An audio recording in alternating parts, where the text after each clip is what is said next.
Hello viewers, welcome to IT System Admin and Information Technology Learning tutorial channel for you. Today in this tutorial I am going to show you how to show snoozed on menu list in Gmail. Sometimes it becomes very important for you, so don't forget to watch full video.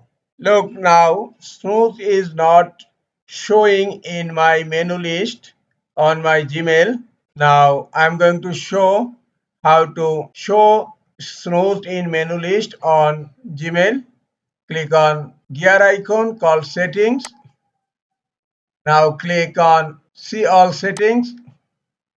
Now under settings, click on labels tab. Here you will find snoozed and you will find two options, show or hide. Now snooze is hidden. Click on show. Look, now snooze is appeared on my Gmail. This is all for today. Hope this tutorial is helpful for you. Keep watching for next tutorial. Thank you very much.